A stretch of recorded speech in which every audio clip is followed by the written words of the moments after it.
शाम को 4 बजे से लेकर 7 बजे के बीच में शंकर और पार्वती के भ्रमण का समय रहता है। मेरे देवाधिदेव महादेव और माता पार्वती के भ्रमण का समय। भगवान शंकर पार्वती घूमने को निकले। इसलिए हमारा सनातन धर्म कहता है शाम के समय पर माताओं को झाड़ू नहीं लगाना चाहिए। शाम के समय पर माताओं को चूड़ी बिछिया नहीं बदलना चाहिए।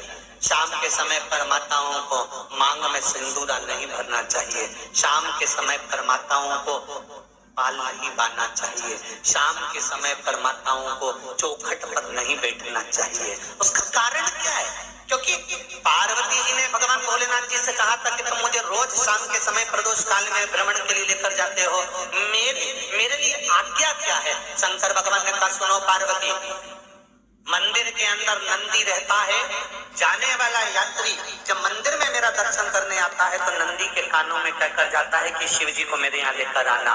मैं नंदी के अनुसार उनके घर जाता हूँ।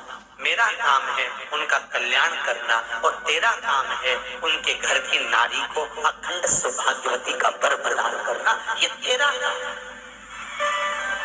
तब पार्वती माता ने कहा अखंड सौभाग्यवती होने का वर मैं तो दे दूंगी, पर उस समय पर माताएं चूड़ी बदल रही होगी, हाथ से चूड़ी निकाल रही होगी तो मैं वर कैसे दे सकती हूँ? मांग भर रही होगी तो मैं वर कैसे दे सकती हूँ? उस समय पर चूड़ी बिछिया बदला जा रहा होगा तो मैं वर कैसे दे सकती हूँ? उस समय पर झाड़ू लग रही होगी तो मैं लक्ष्मी को वहां कैसे भेज सकती हूँ? आप बताओ। तो शंकर भगवान ने कहा प्रदोष का समय एक ऐसा समय होता है, शाम का समय ऐसा होता है जिस समय पर केवल शंकर और पार्वती की आराधना का समय होता है।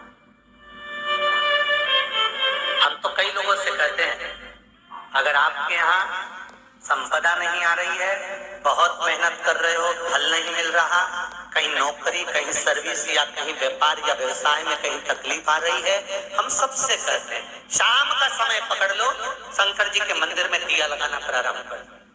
शिव मंदिर में अगर दिया नहीं लगा रहे हो तो बेलपत्री के पेड़ के नीचे दिया लगा। बेलपत्री और शंकर जी के मंदिर में दिया नहीं लगा रहा तो शंकर जी के मंदिर के बाहर चौखट पर दिया लगा। इतना भी नहीं कर सकते तो अपने घर के बाहर अपने द्वार पर दिया लगा दो और शंकर जी के नाम का श्री शिवाय नमस्तुभ्यं बोलकर शंकर भगवान को याद कर कर अपनी कामना कर कर बाबा का स्मरण कर कर पंचाक्षर मंत्र नमः शिवाय, षडाक्षर मंत्र ओम नमः शिवाय, द्वादशाक्षर मंत्र ओम नमो भगवते वासुदेवाय, जो मंत्र तुमको याद है उसका स्मरण कर कर लक्ष्मी हो चाहे नारायण हो चाहे राम हो चाहे कृष्ण हो स्मरण कर कर शाम के समय बाहर दिया लगा दो, दरवाजे के पास लगा दो। वो सुनेगा जरूर, आएगा तो उसका वेलकम जरूर होगा और वो कुछ लेकर जरूर जाएगा। नियम तो बनाओ,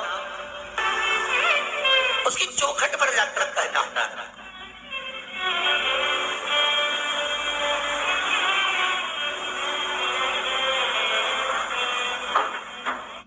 बृहस्पति महाराज ने कहा कि शाम का समय जो प्रदोष का समय होता है उस समय पर इंद्रदेव तुम शंकर जी की आराधना करो। शिव आराधना से शंकर जी जो मार्ग प्रशस्त करेंगे, शिव आराधना से जो शंकर जी कहेंगे वो तुम करना।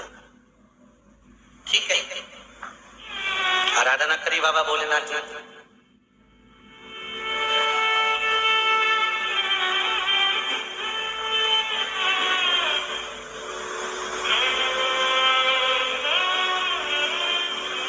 मालूम नहीं था इंद्रदेव को।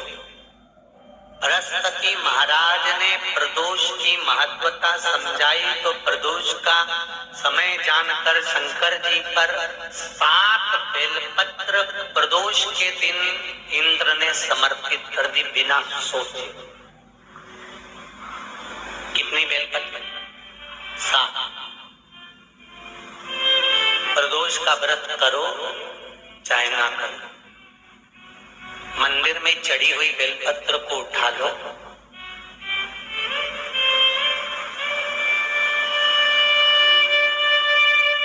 बेलपत्र का ब्रह्म कमल बना लो,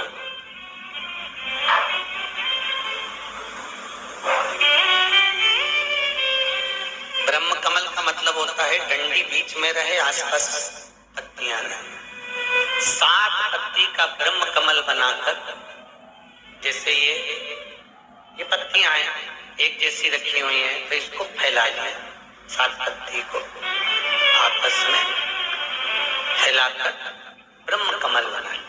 प्रदोष का व्रत करें ना करें, जरूरी नहीं है कि वृक्ष से ही पत्ती लेकर आओगे तो ही शंकर जी को चढ़ाओगे। शिव जी पे से चढ़ी हुई उठाकर धोकर ब्रह्म कमल बनाकर बाबा से विनय कर कर, हे प्रभु आज मैं इस काम के लिए जा रहा हूं, बाबा मेरा यह कार्य है, बोलकर श्री शिवाय नमस्तुभ्यम बोलकर शिवलिंग पर समर्पित कर दे। दिन भर के प्रदोष व्रत का फल बाबा एक बेलपत्री समर्पित करने पर भी प्रदान कर देता है। शिव प्रदोष व्रत कर रहे हो उससे बढ़कर कोई प्रसन्नता नहीं, पर नहीं कर रहे तो प्रदोष के दिन या 12 महीने शिवरात्रि